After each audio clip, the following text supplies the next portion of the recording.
Good evening from Belmont University in Nashville, Tennessee. I'm Tom Brokaw of NBC News, and welcome to this second presidential debate sponsored by the Commission on Presidential Debates. Tonight's debate is the only one with a town hall format. The Gallup organization chose 80 uncommitted voters from the Nashville area to be here with us tonight. And earlier today, each of them gave me a copy of their question for the candidates.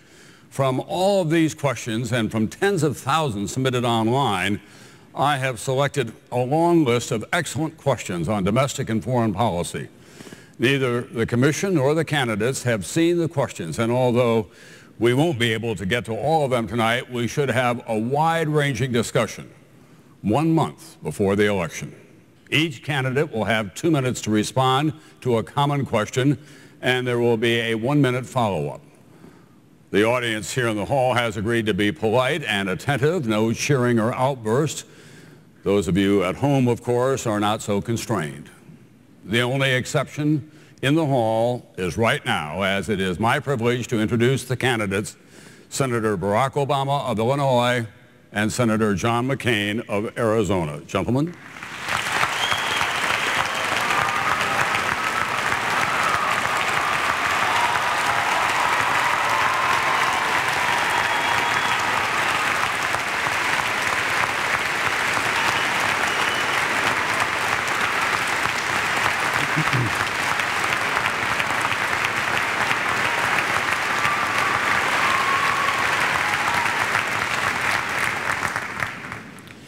Gentlemen, we want to get underway immediately if we can. Since you last met at Ole Miss 12 days ago, the world has changed a great deal, and not for the better.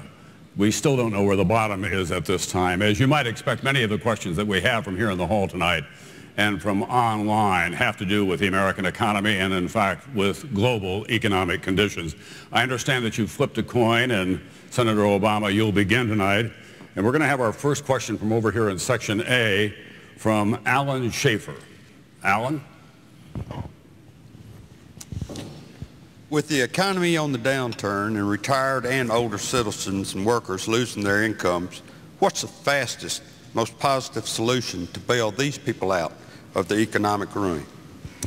Well, Alan, thank you very much for the question. I want to first obviously thank Belmont University. Tom, thank you. And to all of you who are participating tonight and those of you who sent email questions in.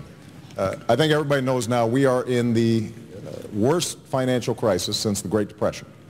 And a lot of you, I think, are worried about your jobs, your pensions, your retirement accounts, your ability to send your child or your grandchild to college. And I believe this is a final verdict on the failed economic policies of the last 8 years, strongly promoted by President Bush and supported by Senator McCain, that essentially said that we should strip away regulations, consumer protections, let the market run wild, and prosperity would rain down on all of us. It hasn't worked out that way. And so now we've got to take some decisive action. Now, step one was a rescue package that was passed last week. We've got to make sure that works properly. And that means strong oversight, making sure that investors, taxpayers are getting their money back and treated as investors. It means that we are cracking down on CEOs and making sure that they're not getting bonuses or golden parachutes as a consequence of this package. And in fact, we just found out that AIG, a company that got a bailout, just a week after they got help, went on a $400,000 junket. And I tell you what, the Treasury should demand that money back, and those executives should be fired. But that's only step one. The middle class need a rescue package, and that means tax cuts for the middle class. It means help for homeowners so that they can stay in their homes. It means that we are helping state and local governments set up road projects and bridge projects that keep people in their jobs. And then long term, we've got to fix our healthcare system. We've got to fix our energy system that is putting such an enormous burden on families. You need somebody working for you, and you've got to have somebody in Washington who's thinking about the middle class and not just those who can afford to hire lobbyists. Senator McCain? Well, thank you, Tom. Thank you, Belmont University. And Senator Obama, it's good to be with you at a town hall meeting. And Alan, thank you for your question. You go to the heart of America's worries tonight. Americans are angry. They're upset. and they're a little fearful. And it's our job to fix the problem. Now, I have a plan to fix this problem, and it's got to do with energy independence. We've got to stop sending $700 billion a year to countries that don't want us like us very much. We have to keep Americans' taxes low, all Americans' taxes low. Let's not raise taxes on anybody today.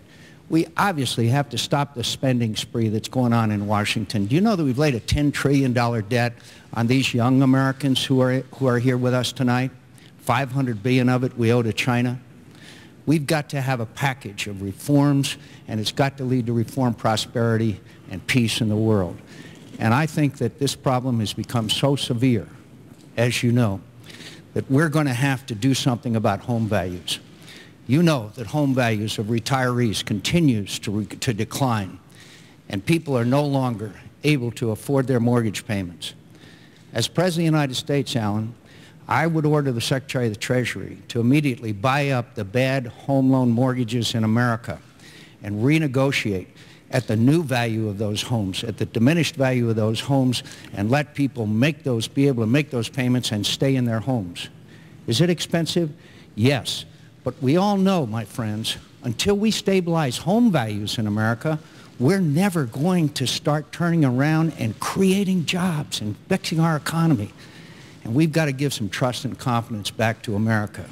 I know how to do that, my friends, and it's my proposal. It's not Senator Obama's proposal. It's not President Bush's proposal.